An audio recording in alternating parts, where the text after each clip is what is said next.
starting off. Okay.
How's that for you, Andrew?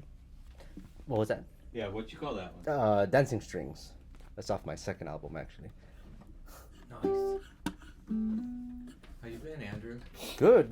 It's good to be back. Welcome back, man. Thank you. Like I said, it was not just it's not just a year ago. It was 20 pounds ago. So we go by weight class now. Yeah. We don't go by hours or days or months. Nah. It's just like, oh yeah, the 180s, you know, like 2021. Yeah, exactly. So, but everything's been very good. It's good to be back. How has everyone else been doing? Busy. Good. Just getting busy. You know, busy as always. Selling Ukes. Of course. Recording videos. Definitely. Can't ask for a better job. I know, right? It's not even work. No, it's not. It's not work. It's just it's what we're meant to do, basically. I think that's what it It feels like to me personally. For sure. And for me, it's always a blast coming to Oahu because like all the Maui guys left, Mika, Neil, so I don't get to jam with anyone. So now it's just like, okay, let's bust out these, solos and all that stuff. So lots of fun, man. You've been busy over there though, huh? Yeah, been pretty busy with like teaching, traveling, trying to set up the rest of the year. And it's been a very great journey, but I feel like finally hit the 30s, so we gotta go full steam ahead now. Running out of time. No, I was kidding. Oh yeah, that's right. You've been here for like my countdown started 5 years ago. I remember when you turned 30. I was like, oh dude, and I was like 25 because we're like 5 years apart. Yeah. I was like, oh man. Well, you're already ahead of the game doing Jiu Jitsu and. And that's sports, right, and that really contributed to losing the 20 pounds, and just being more disciplined. Discipline is one of the hardest components. We know that as ukulele players, just to take that ukulele out, and even if it's scales, if it's chord vocabulary, you need to put in the work to develop those skills. And same goes with jiu-jitsu. So yeah, pretty much anything that you're interested in and you're serious about, you got to make time. Yes, I agree. Because even like when you were growing up. I mean, you probably put countless hours. A lot of people don't see, a lot of like even like some of my students is like, oh, how do you get that so easily? But it's all the behind the scenes of struggling. Coming home after school, just trying to get one little lick without YouTube back in the day, right? We had to learn. We had to listen to the CD player. CD player or cassette tapes. Yeah, I didn't listen to that. Minimum of the CD player for me, but I can't even imagine having to just rewind. But it really developed that ear. So like how we're just jamming, we can just adapt. Oh, A minor. Okay, cool. That's you bust out that roadmap. Well, then people ask like, how many hours of practice did you have to practice? And then you tell them, but then when you really think about it, it's like you weren't really thinking about how long you were going to practice that day, right? No. Like you just like, oh my gosh, it's been 6 hours, it's been 8 hours, it's been 10 hours sometimes. Actually, that's actually a good tip for like people playing ukulele. It was never like a set time. It was because we went overtime because of that enthusiasm and passion to learn something. Yeah, you had a goal, and your goal is to just learn as much as you can within that hour. And especially if you're having like songs, you're working on arrangements, you're trying to clean it up, you're trying to get the tempo down. That takes a lot of like steps, And the first step is usually different for everyone, maybe practicing the chords or maybe practicing the runs or maybe, all this other stuff. And then before you know it, time is just... There's so many attributes you need to level up when you're doing rhythm, chords, like I said, the fretboard, there's so many things to... So it's just like when someone asks, what do I focus on first? I guess it comes on to what is your priority? What do you want to develop first? Yeah. And for me, I remember I asked you back in 2016, man, how do you do those fancy chords? Because we played at the Kamaka booth, and I played the 3 chords the entire time. And it was so shame. So I remember I came to you and I said, okay, dude, what are the 6 chords? Oh, yeah. Yeah, and then you showed me the importance of that. Yeah. Talk more about that. Yeah, so obviously when we jam, if he's playing chords, I want to stay away from it. So like... It's kind of a game I play with my students. I call it get out of my region. So like I'll like for example, if we're doing an A minor here, like I'll start off there and then I'll watch what they're doing and I say, okay, find a different A minor so they can find this one. And then I'll stay there for a while and then I'll chase them to this A minor, and that means they have to get away. So it constantly forces you to pay attention to what they're playing. Oh, that's awesome. Yeah, it's a fun game. It is, and a lot of people panic from it. I feel like Corey and Clay do that every time on the podcast. I mean, that's like our part of like the mission when you're playing with someone. You don't want to clash, Yeah, and that's what it comes down to. It's clash in musical awareness. But yeah, starting off, it is a pretty interesting game. And I see like... like, for example, let's like bolt strum in A minor, but each in a different position. Oh, right now? Yeah? Yeah. Okay. Yeah, vanilla triad. Okay, you can do that one. I'll do the one up here. Okay, so 1, 2, 3. Beautiful. And then let's try and do one in the same position together. Oh, okay. So 1, 2, 3. See how like that sounds very similar versus the first one?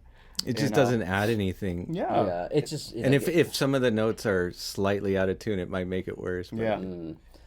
Yeah, so that's just something to be conscious about, because we want to start playing at that next level where we can start complementing and not just everyone saying that, there should be like, one person playing lead at a time, or if there's different parts, then, if you work it out, then, you can have multiple people doing like a lick at the same time. Exactly. So people listening, it's very important to force yourselves into those shapes that you don't usually use. Oh, yeah. This one? Is that what you were saying with 6 shapes? Oh no, now we're talking about like the A minor 7s. So like substitutions. Yeah. Why do you feel like that is really important to learn as an ukulele player, or just a musician in general? I mean, the minor 7s really helped me, and that's funny because I'm going over this with my class now. But it was it's kind of like knowing the relative major and minor, right? So even if you have a D minor 7 here, you have the F6 in there as well. So for me, it's the most flexible chord where you can, it has a dual function. So if you're playing like a F, if I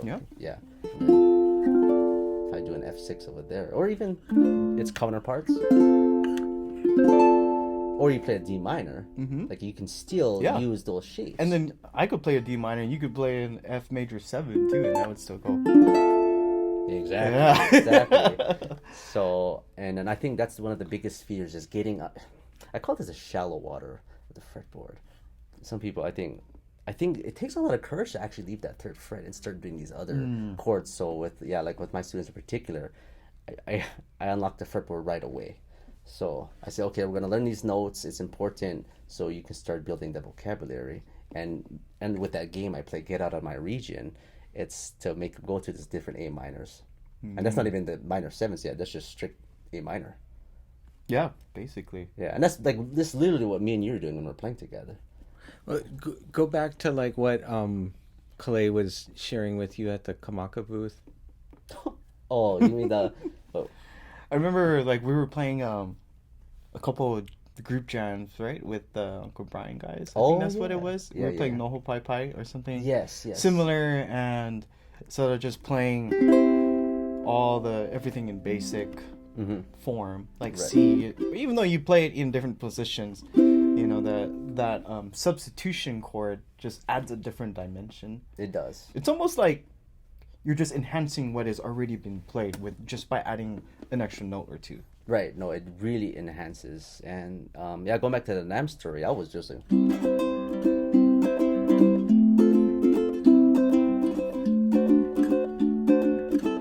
the basic chords, like the first position we call it. And so after seeing everyone else doing that, I'm like, oh man, I got so much work to do. So I dedicated like half a year to like up that music theory. So it really came in handy because I was like, man, that can't happen again, like being stuck with those chords. So yeah, our talk on the 6 chords. Mika helped a lot too in that process. But it was, I'm so glad that I went over that. And something I avoided for years because, being self-taught, I never did have a teacher, growing up. It was just all me listening to the CD player. What about Dad? He was inspiring, but like theory and all that stuff, it was just me. Jay's one of the best bass players I've ever heard. Oh he's yeah, so good. Oh yeah, he's great. But yeah, for music wise, I had to teach it also myself. And so I told myself after 7 years of playing, you need to know some theory so you can navigate. And it helped with songwriting, helped with a lot of things. So and it helps me teach too, because back in the day, like before I knew this stuff, I couldn't teach, right? Talk more about what you've been doing with teaching. So yeah, I've been I've been really getting to the teaching side recently, and this is actually the first. I think I've told Kalei about this before, but I'm actually have a new program coming out in a couple months, and it is titled Uke-Jitsu. And Uke-Jitsu, I'm taking a class of 10 people. It's going to be in 4 stages. So with for the first level, it's about a couple month process. We learn to start getting to the fretboard, really basic strums and all that. You're pretty much laying a solid foundation. And instead of belts, I'm doing ukulele straps. So blue, purple, brown, and black. Nice. Kind of related to Jiu Jitsu. And I actually do Jiu Jitsu in real life, so I'm not like a bullshito master. So, at least I can talk. I have some kind of credentials to teach some kind of martial art thing. So, yeah. But that should be more info is coming soon.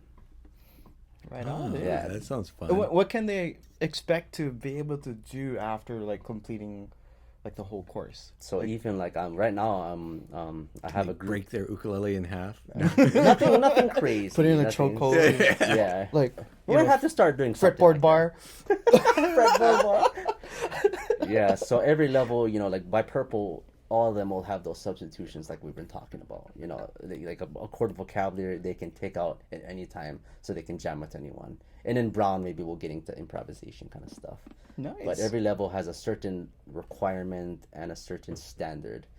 And yeah, I've seen tremendous progress with my beta group. Right on. Yeah, so that's Sweet, man. exciting news. I guess that's the big It'd be news cool if coming you could up. have like competitions too with like the Oh, top I'm guys. thinking about it. Maybe, yeah, I could That'd put be on cool. something. I could put on something for sure. Dang, you could. Yeah, one-on-one World competitions. Uke-Jitsu. I was looking at your right hand during that first song that you guys started, and there's just like so many different techniques, even within that, even before you get to the fretboard. Oh yeah, so like and improvisation and all that stuff. It's like a combination of your left and your right hand techniques. First, it's just like knowing where to go on the fretboard with the left hand. What notes can you hit? What notes can you pass by? And it takes a lot of time. Improvisation and songwriting we talked about today are two of the hardest parts of music because it's like two areas that don't have a recipe. Growing up, we're learning our favorite songs. There's a specific thing we can listen to. There's a guide. But improvisation, I could ask Clay all day, like, oh, how do you do that? But that's that's your own interpretation. Can you guys show us what that looks like, sounds like? And try it. Yeah, you can try it. All right, so just show me something that Improvisation. let's see. Yeah. What key do you play it? E. Nah, I don't know. E? Okay. E's a nice chord. Nice key. Let's see. So like, or even if we were telling, like, Let's see. There we go.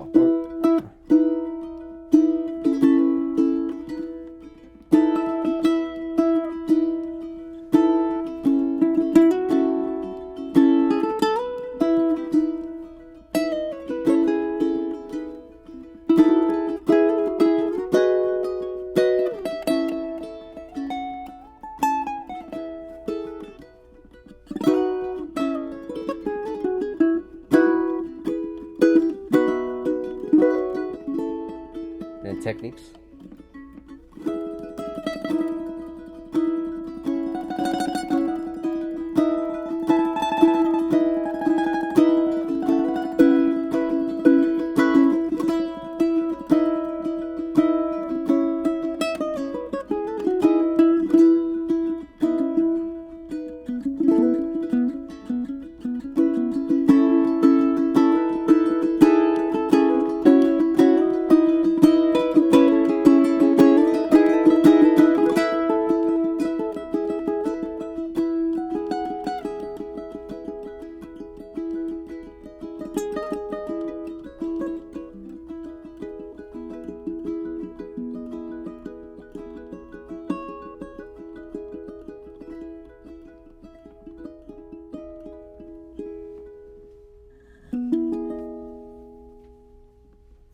And for example, he literally just said E. And so I had to really pay attention. Like, okay, he's playing an E. So I'm going to try to sit back and learn what I can from my standpoint to see how I can complement this. Yeah. And yeah, certain keys are smoother and easier than others. Oh yeah. Yeah. It's almost like if there's more notes within the open strings in that Yeah. key, it's a lot easier and in some cases safer to play in, Yeah. in some certain situations.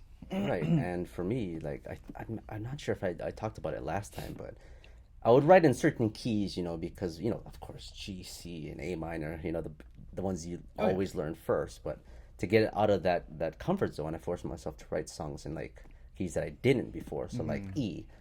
And then I started appreciating the certain qualities of all the different keys, because you got E with these voicings.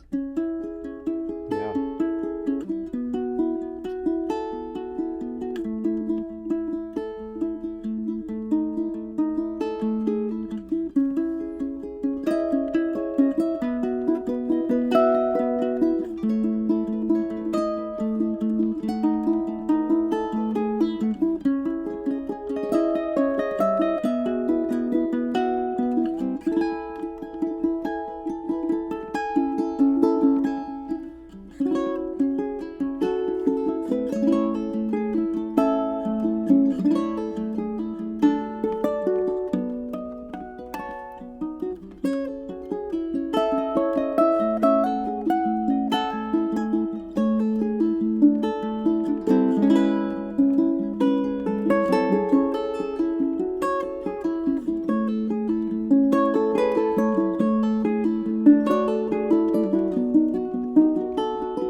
that. You know, that's something. Those certain voicings of the chorus. Like, I haven't found them in any other keys. Yeah. Yeah. So and that's like a key that most ukulele players kind of. Oh yeah, it's the anti. I mean, people don't even Hide like away the from it. chord. Yeah. Like when you think E, you know, it's funny because like the textbook, like when you look at chord charts or books that show you how to hold E, it's always the most difficult way. Whereas you're using one finger barring on Right. all the strings, Right, or like on the fourth something fret, like that. Yeah. you know, and then just one finger here. But then what I like to do, I'm pretty sure you use this position too, is only cover 2 strings with my middle finger, and then slide my ring finger underneath. Right, and that allows the pinky to be free. So Yeah, you so need you to throw got on like pinky a over major here. 7. Yeah, exactly. Extensions. Yeah, so that is a requirement before you get your blue belt. Oh, there we go. Is you can't avoid E. Oh, so I get my blue belt. Yes. Oh no, we need to skip it to like black belt, man. But yeah, there's like certain requirements. But yeah, the E, like yeah. Yeah. Yeah, always leave fingers available when you're transitioning, you know. Definitely. Economy of movement is very important. Yeah. Why is it important? Just it makes it a lot of smoother, so it doesn't you don't sound mechanical, and it's just like it's kind of like sitting a bit in advance, you know. So for example, I like to use this example of an A minor G to an F chord. Nothing super fancy, but like in the transition of the A minor, I know that my ring finger has to be at this location on the string, so I'm not gonna lift it up. Instead, and the biggest mistake I think with transitioning is everyone resets the hand. So you're gonna anchor that finger, and you're gonna flip the other 2 fingers like this. And I'm guessing you do something similar like that. You'd never reset your hand completely, right? Yeah. Yeah. So it's like it's kind of you have to know where you're going, because if you're going the other direction, then you're gonna approach it differently. Like if you're going this direction, but that pinky is always available. Oh, yeah. And this pinky is usually the extension finger. Yeah, to me, the pinky adds the spice. Yes, it's like that. Gives you, makes the 6s and the 9s. And all yeah. that Oh kind yeah, of 13th. Yeah, the pinky. Yeah. That's when you know something good is cooking. stuff. The flat 9s, if you really want to get. Oh yeah, Neil Chin, Page. Can you play us another one of your originals? Oh yes, let's see. Something Clay could. Okay, let's see. Something slow or something fast? Up to you, man. Okay. Let's try. Okay. B minor. B minor? Ballad, kind of, yeah. Okay. I know it's hard because you haven't even heard it yet, but we'll go into this. Okay, well.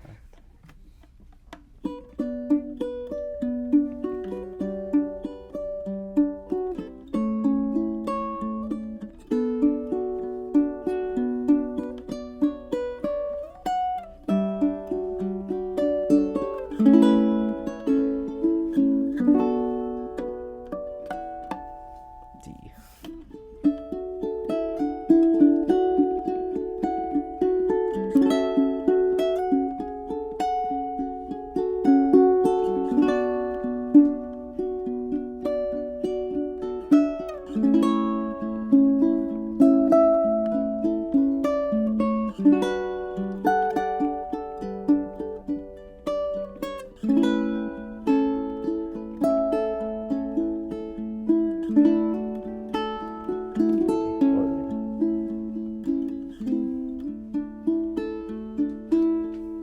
Back to D.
Beautiful.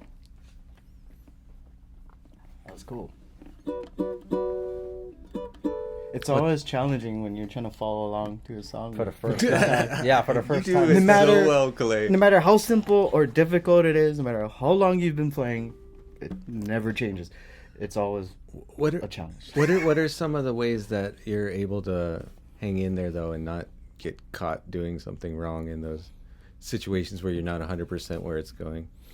Or I guess you can kind of hear where a lot of it's going, but Sometimes, I'll actually, like, a lot of times when Corey and I are playing together, because we play together so often, you can kind of, hear where they're going to go. And you and I have been playing together for a long, long time. Yeah. So there's that connection too. And it's almost interesting because, like, when you're just listening and not really thinking, your fingers kind of follow with what is being played. And for example, if because we practice this kind of stuff a lot, and one of the things I like to do is just turn on the radio and just put it on random and kind of like try to see how quickly I can catch on.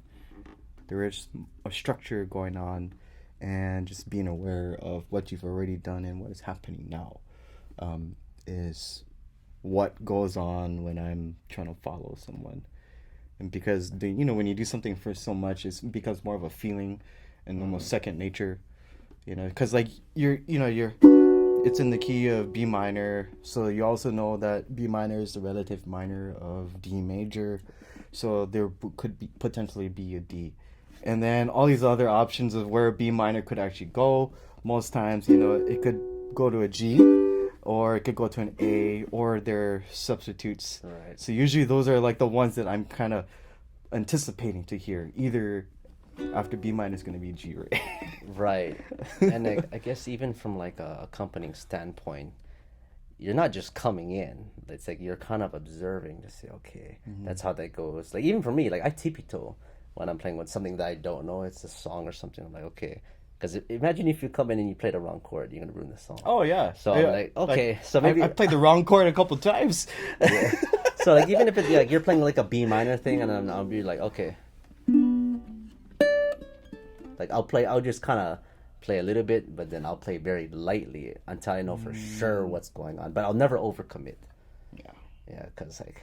because there might be a change coming Yeah, up you that don't you know. step Yeah, on. That especially, and then it could just, that would ruin everything. But it's hard coming from the bass side because like then if you don't know the song, you're like supposed to be setting the thing, but like if you're playing an instrument like the ukulele as an accompanying thing, you really have the ability to kind of come in and out and like not get too sure about yourself if it's not something you really know, right? yeah, sometimes I'll just like, if I'm accompanying, I'll throw in those kind of those fills, those picking fills. Oh, yeah. Yeah, I think that's a lot easier than playing all the entire Like strumming section. hitting like maybe just 2 or 3 correct notes in the chord that's being played is better than hitting 2 correct notes and 1 wrong note, Yeah, I remember, exactly. I remember in my earlier days, like I overcommitted, and my dad's like, "He's playing the wrong chord." And then, right?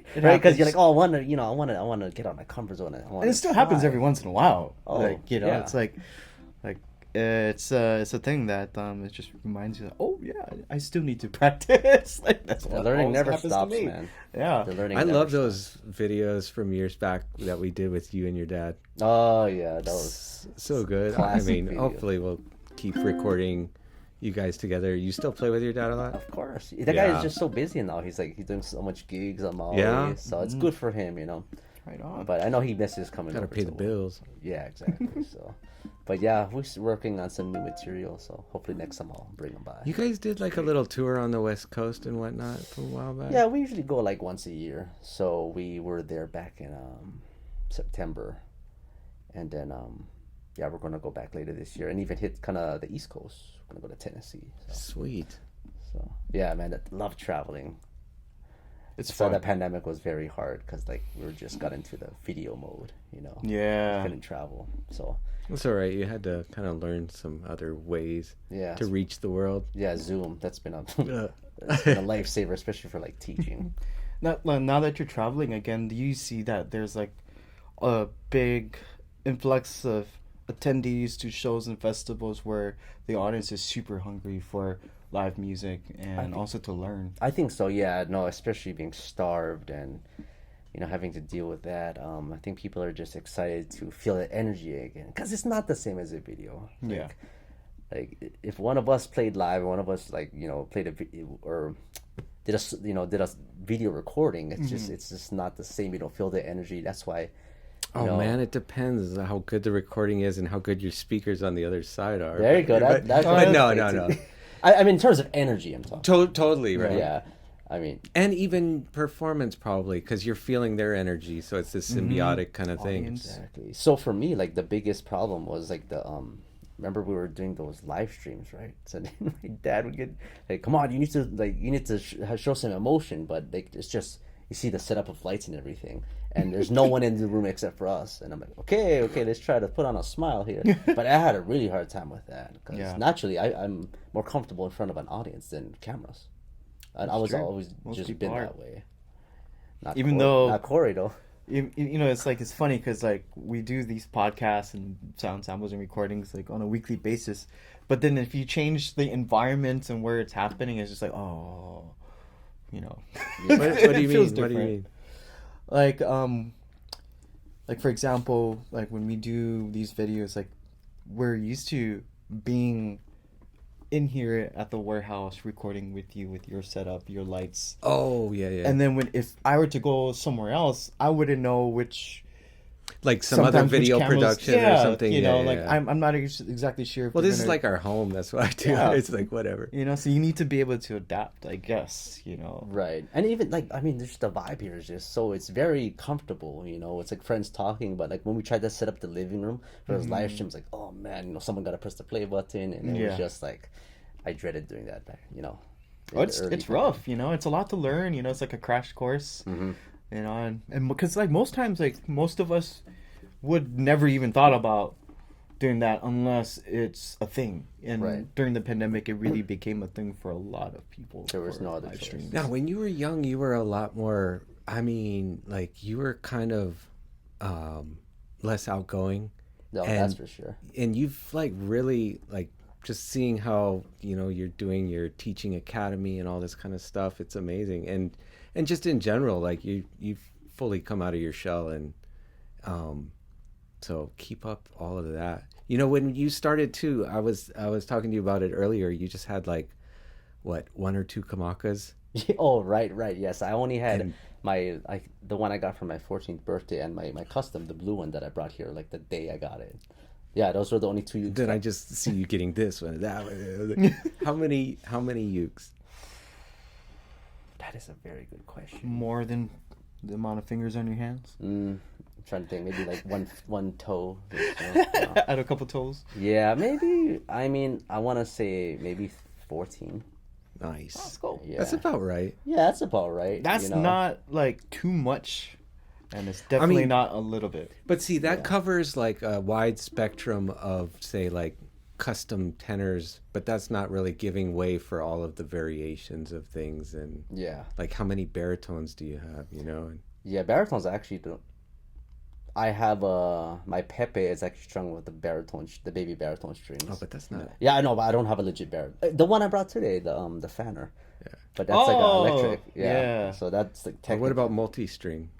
Like 6 and up, or 5, 6. Oh, I don't have any. That's 8. Yeah, my cousin has a 8-string. Yeah, but it's. Or what about like pineapples? See, man, you still got. I don't even have a concert or soprano. Oh, Jesus! Yeah. You got to get up to like maybe 24. Or 25. I know. I'm working on my top shelf. Building that collection. So. What are some of your favorite customs now? Obviously, like the first kamaka that I brought here, I was on cloud 9 when I received it, and it's a beaut. Yeah, and that was a uke that I had the vision for when I was a freshman, and I was like, one day I want a blue ukulele. I always tell this story of how like Jake got his blue ukulele first, and so like mine was just like the second blue ukulele, and I was like, oh man. And then, so I wanted to make something different. So I have a Joji Yoshida ukulele, which I love. It's You can see that one at a recording we did at NAMM a few years back. yes, with Corey. Yeah. When we did Spain. Oh, yeah. That's Or Yeah. was it Neil? Oh, I think it was Neil. Oh, sorry. Yeah. Yeah, it was Neil. Yeah, Neil. Neil Calais yeah. and you, yeah. Yeah, that was a fun night. That's an That awesome was you. that was a fun night. Yeah, That was a very fun night. Party time. Definitely. But yeah, the Joji, and then I just got a custom Pepe last August. And yeah, the collection will not stop for sure. Yeah. So what's next for ukuleles into Andrew Molina's collection? A divine. Ooh. Yeah. So Very cool. yeah, that'll be nice and red. That's what we said. That's one color I don't have on the Uke. Don't forget to Really? add a Steve Yeah. Grimes. You've always been a red. Oh yeah, Grimes too. We need to throw one of those in there. You used to always wear red shoes, right? Yeah, just not today Yeah. because I don't have to press my pedal board. So, yeah. And I can't you still wear got the too much shirt. red. You still got the Yeah, shirt. one red per like clothing. I like your shirt. It says "Enjoy a choke." Yeah. Is that like is Jiu-Jitsu that a jiu-jitsu reference. thing? Oh, Oh of yeah, course yeah, it is. yeah. yeah. That's like kind of my my therapy. I have the music side, and then I go and then I train. Yeah. How long you been doing jiu-jitsu? Oh, it's a very, very inconsistently for like a decade now. Oh wow. I'm currently blue belt, but Wow. yeah, I'm gonna go back to competing again. So I'm have to compete it in April. So that's gonna be interesting. Nice. So it's helping get my my discipline, my diet, and my training all into point. So What if you break your arm? everyone says that. Everyone says that, but I think I'll be okay. Everyone's pretty cool, my training partners. So yeah, I love it, and it's just it's kind of a passion that got reawakened last year. And now, like when I'm not playing, when I'm not like sometimes I'll teach before I train. Like I'll take my laptop and I'll go teach my students. Then I'm okay, guys, I gotta go roll now, and then I'll get the training on right after. Right on. Yeah. So and then of course coming up with the whole Uke-Jitsu theme, it all fits. That's So, cool. Yeah. So It's a real mental game, right? it's like human chess. Right. So I love that whole aspect because like before we used to lift a lot back in the day, but there was no like strategy to that. It's just how much can you lift today? Is your muscle sore? You're not injured? But this way you have to problem solve. Every role is different. It's kind of like every time we improvise, it's going to be different. Yeah. Even if we improvise in A minor again, it's not going to be close. Oh, yeah. So just like a roll when you're trying to submit the other guy, you can start in the same position, but the end factor will always be different. That's what makes it so fascinating. Oh yeah. Yeah. But yeah, definitely. But even if you can't get your black belt in actual jiu-jitsu, you could get it in your new course. Yes, black. Ukulele Yeah, jiu-jitsu.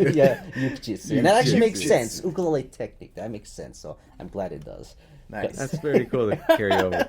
But then you have like a regular kind of course thing right now. Yeah. I have like an open library they can go to. I'm still trying to manage everything, but yeah, the Uke-Jitsu might be the face of the school itself. But I will be coming out with some systems regarding theory and stuff like that. So that's also coming out. Nice. Yeah, man. The teaching thing has been really fulfilling.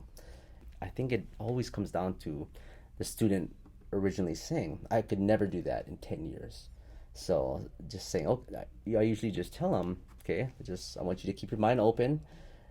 I don't want you to compare yourself to anyone. So try this." Nice. And then they're like, "Oh wow, I'm playing Sweet Child of Mine," like in a matter of like 2 lessons. And I said, "See, it's not as hard as you think it is, but the biggest battle is the mental game. Is can I do this? Because there's that comparison factor. But if you put your mind to it, you Interesting. can do anything." Definitely. Yeah. Do you guys ever think about breathing or how that factors into? I mean, maybe it doesn't. You don't even think about it, but Hold on, that's a good question. Well, I don't know if you've experienced this, but I've had a few times where after playing a song and I'm talking about the next song, I'm just like, oh, talking, yeah, like, I've been I'm there. just winded, like after From playing. playing? Yeah, because I realized that I was like holding my breath because I didn't really know, you Yeah. know. Especially if you're like nervous too. Like Yeah. I think the most nervous I've been is at like NAM, right? Because like everybody's watching. Especially like the first time I went to NAM, like you have all these you have like Benny Chong, you have Brian, you have Neil, you have everybody watching, Jake. And so I'm like, oh my gosh, like if I mess up, that's gonna suck, Yeah. So like that was, so for me it was like nerve. And then my dad after the performance, he goes, "Did you think that was good?" I'm like, "Oh shit." So wait. Sorry, it cut out for a second there. So what did your dad mean by that? So it was actually the song we just played, Dancing Strings, actually. Really? And like prior to that NAM, like I was on Maui playing for like under the banyan tree. I didn't have the stage miles that I do today. So, and having to play in front of like really like legends in this, you man, like you're there, Jake, like I said, Brian, Uncle Benny. How old are you? At this time, I believe I'm 24. So this is 7 years ago or something 6 like years that. ago. And we did that song, and I was like missing the string. My fingers are getting all stuck, and I was like, oh no, like because you wanna do good in front of your peers.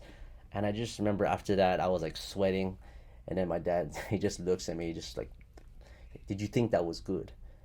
And I'm just like, oh, like I wanted to cry, man. I'm like, I'm trying my best, but like the pressure of being on that environment for the first time. And then so like I had this kind of fear of what his criticism would be after all these performances. So it actually made me mess up, because I'm like, oh no, it's that part of the song that's hard. If I mess up, I'm gonna get an earful. So after I changed my mentality of everyone messes up, just do your best, and that actually made me less nervous. And then sometimes I'm like, hey, I heard that too, man. So whenever he points something out, I'll point something out like that. But it's all in good fun though. But yeah, no, that was tough. Probably around 2016 and 17 is when I was experiencing the most stage, especially when I had to open up for the Kamaka event. Yeah, but you killed it that night. Man, I was sweating, bro. Like you opened up, I swear you had a standing ovation as an opener. I couldn't see. That's awesome. I just remember like everybody just. I was like, good job, man. That was sick. That was their anniversary party at NAM. Yeah, or it was like that was beautiful. Yeah, anniversary concert. Yeah, I know, having to go in front of everybody. I was like, oh man, new kid on the block. Let's do this. But yeah, that was the same trip that I messed up at the booth. That my dad made that lovely comment. No, but it's like him being like a professional musician for years. He just wants to gauge it. Like, no. Where do you think you can work on this? It's like, because, I guess after each performance, you guys probably like ponder on like. Oh yeah, there was always that stage where just like we're on the way home, and I'm just like, oh, what is he gonna say? Because there's always some kind of critique or something. So that was a constant for the first 4 years. But now it's been all positive, so at least there's been some improvement, I guess, in my playing. So you're gonna have to be the one to criticize yourself. Yeah, I know. No, I definitely am. I'm just like, oh, I could have. Yeah, now it's more of me criticizing myself than him saying something. So now it's just like, oh man, I really didn't like that note I put in that song. But again, it's just reaching that other level. But yeah, like I said, there's so many more miles stage-wise I have now, so that's why I don't get nervous anymore. I don't remember the last time I was nervous, actually. Probably if it's like some kind of TV event or something, then I'll get nervous. So in that regard, that's another thing I teach my students is they say, how do you not get nervous? And I tell them, you can, even if you practice in the bathroom, you practice at home, it's not the same. You have to get the experience in an open mic, or even if it's playing for your family, because you can't replicate that. If you can play something perfect in front of like just you, there's no like, it's not going to be the same once you feel that environment. How many years did it take for you to get comfortable? Man, I mean, I just started getting comfortable like 2021. No, it takes a long time. People think it's like, oh, you're an entertainer, you do this professionally, you must be comfortable in front of crowds. No, that's not necessarily the case. And that's the cool thing. We get to go kind of behind the scenes, because people only see the result of the years you put in, but it was a lot of struggle. It was a lot of stress. It was a lot of questioning, like, am I good enough to do this? And it was all those questions, and you have to persist and push forward, because there was times where I thought, I'm like, I don't know if I want to do this, but it just made me dig deep, because I knew, and I've always known what I was meant to do. So. Nice. Yeah, sorry, having some issues with the laptop here. Why don't you guys jam something? Okay. Sure. Go.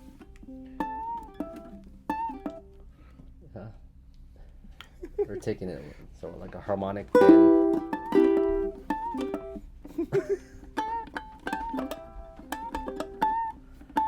When you start blending techniques, that's when you know it gets real. It's like Nice. Okay.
it's hard. Like I was like that.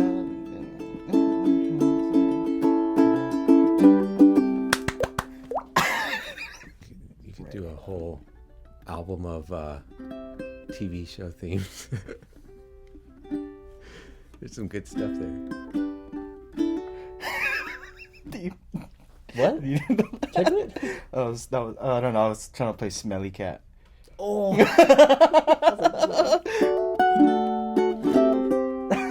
Remember the Game of Thrones?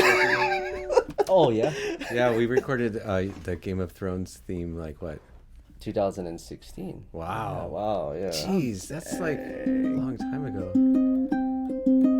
Yeah, just TV shows are just so interesting to do the music of, you know. So like Game of Thrones, Friends, and it's challenging just because the and the Night Before Christmas theme that was super hard to I saw arrange. that. I was like, holy crap, that's Yeah, it's that just looks like a pain. that guy is like, to I'm learn." just I'm gonna put all these chords together and it's just gonna sound good. I'm just like, man, what key the heck is this in? A lot of people don't really realize like how much time we put into arrangements for Oh, yeah. songs. Like, for example, like Nightmare Before Christmas. How long did it take you to just learn the arrangement, and then how long did it take to be able to play the arrangement? Right. confidently? Actually, surprisingly, it only took like a day. What? That was Nice. I don't know what was going on that day, but I learned it really quickly. Oh. Versus like Dream On, which took a month. Right on. Yeah, so that makes no sense whatsoever. And we Cause have a surprise guest joining us here. After Oh my his goodness! gig. oh, Sorry, we kind of switched seats. I'm in yours. so man. You think that we Just might make have it to till the take a end. break for you guys to work it out, but I wonder if you three could do a Game of Thrones version together. That would be kind of epic. Of proper version of Game of proper Thrones. Yeah. Game of Bros.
We gotta do it again. Sorry at the end. No, that just made it better. That was a That was a good take. Even like you started off very like soft. I think that was pretty cool. There's more dynamics. Yeah, by far.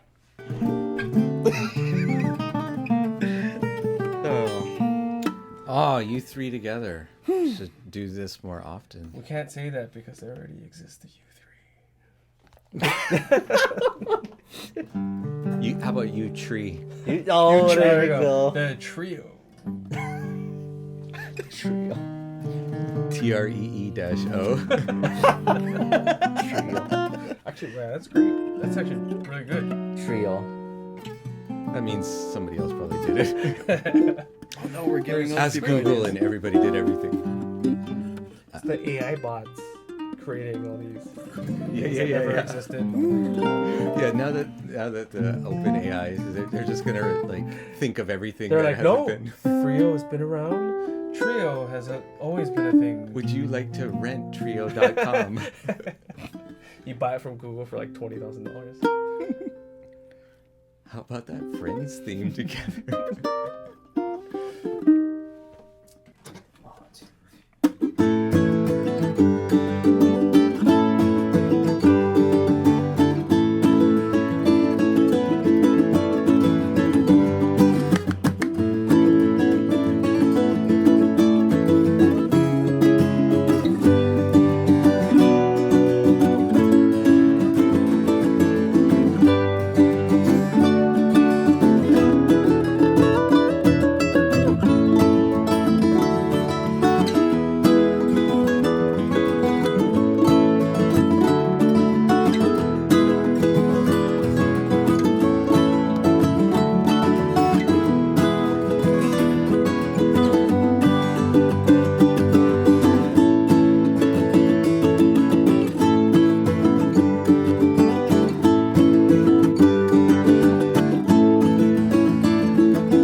I think that was the keeper. Yeah. Okay, cool. Yeah, it's like you just know when it is. You know? So if you guys want to learn that, Andrew Molina will be there for you Yes. at andrewmolina.com for a very reasonable price. Yes. It's actually Andrew Molina ukulele though. Oh, sorry. Yeah, Andrew Molina is a photographer, I believe. Oh, for real? Yeah, Oh, I tried to wow. get that domain like 10 years ago, and it was already owned by some photography guy. Yeah. Thanks so much for coming down, Andrew. That was No, thanks so for fun. having me. It's always a blast seeing Thank you everybody. for putting up with. you're a tuner? Yeah. I love what you're doing, man. The whole Uke-Jitsu thing is brilliant. Oh, and thanks. it's really, exciting to see you being innovative with your art and the ways that you can share it with people and keep people motivated. Yeah, no, thanks, man. Yeah, a lot of thought was put into it, and coming up with a curriculum is always a challenging part. But yeah, from what I've seen from this initial group, everyone is pretty excited to learn and push themselves, and that's what I want to do. Is I want to help people push themselves that don't or didn't believe in themselves. So that's who I'm here to help out. So yes, thanks for the major chord. Thank you so much. You three are awesome. Thank you. Thank you. Thank you for. Yeah. Thanks, man. We only played each song 20 times, so Hey, it's worth it. Yeah. Gotta get the take. that felt. Thanks for giving Especially us the 20 first takes. It only took once. Of course. See you guys next week. Aloha. 1 century.